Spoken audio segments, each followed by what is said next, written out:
Tonight, health officials say they have detected West Nile virus in mosquitoes in 3 metro counties, just of course ahead of the 4th of July weekend. Raya Katene has more from experts, including what you can do to protect yourself. Interesting story. Yeah, but the good news is it's not a surprise to anyone who studies mosquitoes and infectious diseases. It's actually typical for this time of year to find mosquitoes that do carry West Nile virus. But after a record year of human cases in Minnesota last year, it's just something the experts want you to be aware of.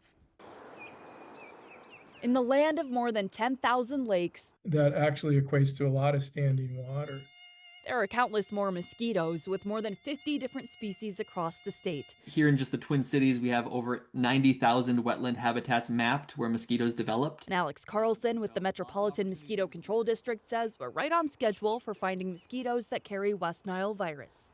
The first to test positive this year were found last week in Hennepin, Ramsey, and Dakota counties. It's not a cause for concern, and it's actually been part of, Minnesota's summer for many years. Dr. Michael Gale leads the University of Minnesota's Institute on Infectious Diseases.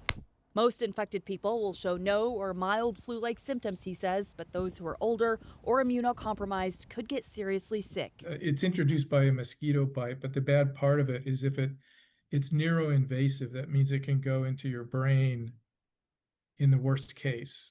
For most people, it doesn't do that. Data shows that last year broke a record for West Nile virus in Minnesota, with more than 120 reported human cases and 50 in the Twin Cities alone. Which means there were probably 10 times, 100 times more cases, because a lot of them go really asymptomatic or unnoticed by the infected individual. Now we're at the point of the season where disease starts to be a concern, so it's more important than ever to put on those insect repellents. He says peak mosquito activity is around the 4th of July, but you can protect yourself by wearing insect repellent, covering up your exposed skin, and emptying out any standing water as summer in the land of lakes officially kicks off. And Carlson says we have seen fewer mosquitoes that do carry the virus so far this year compared to last because we've seen less rainfall totals. Rena. Well, I have to tell you, you did make me feel better, because when I heard West Nile, and it's in 3 counties, I'm like, oh goodness. But so thanks for putting those fears at ease. No need to freak out. Just something to keep in mind. Put that bug spray on. Yeah.